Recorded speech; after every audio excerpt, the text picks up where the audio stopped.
All right, so welcome to this module on the basic setup of your Instagram account.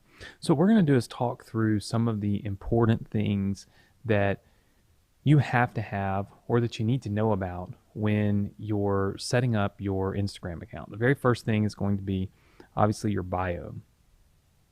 Now, your bio is like the most important piece of real estate that you possibly have. Everyone can see it, everyone's going to see it, and you can use this for a multitude of things. Now, some people will use it to talk about the accolades for themselves, right? I won this many awards, made this much money, do this, that, and the other, right? And then others will use it to sell something, right? So they've got a product, they want to push people to that product, and they push them to the product through the bio, right? Because your bio also allows you a link in bio, right? It's one of the only links it's actually the only link that you can click to leave Instagram, right? Inside of the whole Instagram ecosystem, unless you're in direct messages or something.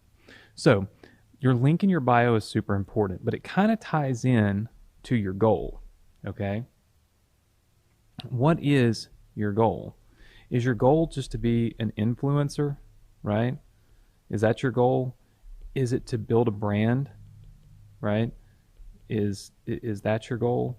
Or is it to sell, right? Why are you creating an Instagram account? And I think that's the most important thing with the very basic setup that you understand or that you really determine for yourself is what is your goal, right? You see a lot of people that are influencers. If you're an influencer, okay, then your goal is simply just followers, right? You want to get as many followers as you can because obviously your goal is to get sponsors and to get, paid to do shout outs and things like that. So your goal is followers, all followers, right? So you might just capitalize like all followers. That's what you're looking for. If you're trying to build a brand, you definitely want followers, but you want specific ones. Okay? Meaning, look, all followers are good followers, but you want to make sure you're getting a specific type of follower, somebody who is interested in your actual brand, right? For a reason. Okay? Because those people, if they're interested in your brand, let's say it's a brand of clothing or something that you're selling. Well, then they're really they're gonna share that, they're gonna wear that. If it's women's clothing and you have 80% of your followers are men, this is probably not a good thing, right? So my point is, when you're building a brand, you want to have specific types of following, okay? Not all followers are good followers, right? So influencers, all followers. Building a brand, specific followers.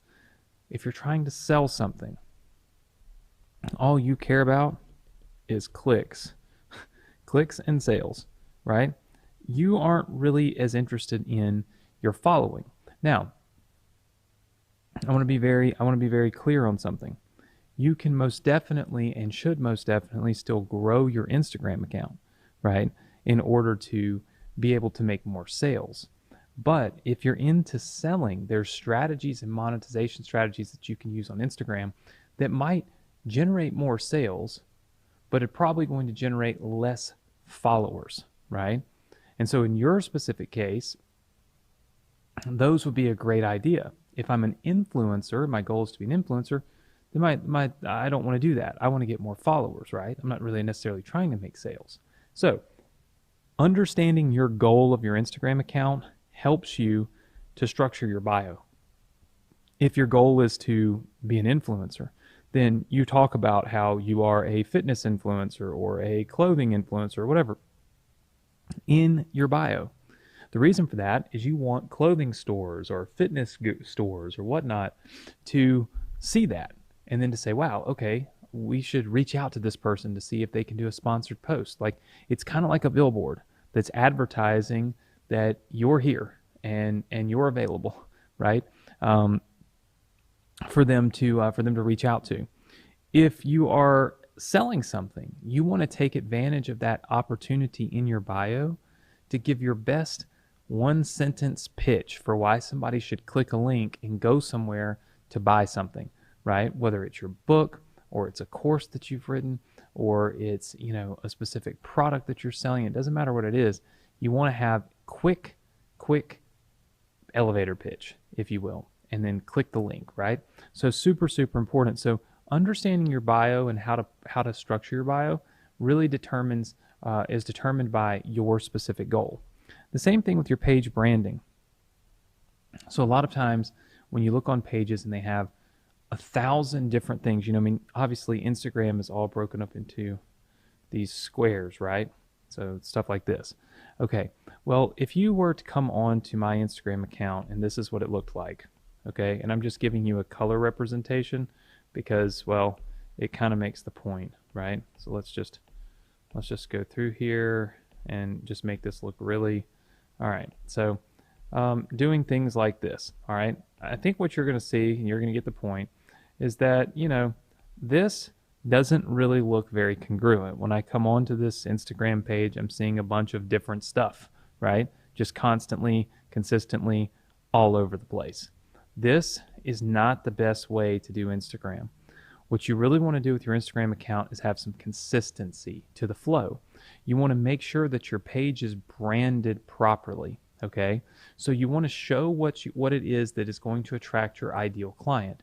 Again, if you're an influencer, you're going to be taking pictures and showing things that are that people would look at and say, wow, I want to buy this, that, or the other that this person has, right? So in other words, taking shots that would then influence people to need or want to do or have whatever it is that you're kind of an influencer for, whether it's fitness or, like I said, clothing and whatnot. If it's to sell something, then a lot of times your posts on your Instagram account are a little more educational, right? They're showing what the product is, but also educating people on the product. So it's posting on your page and being consistent with your branding is key. And then obviously Instagram stories. It's important to have stories running. Stories reach a lot of people and people spend a lot of time watching stories. So you don't ever really want your stories to run out. You want to always have a story up because a story is always reaching people and is bringing people to your profile. And when people come to your profile, there's more opportunity for them to click the link in your bio, and there's more opportunity for them to get to know who you are, and ultimately more opportunity for you to generate revenue from them. So this is some of the basic strategies that you want to look at and understand when you set up your Instagram account. We're going to dive into detail on monetization and growth in the next few modules.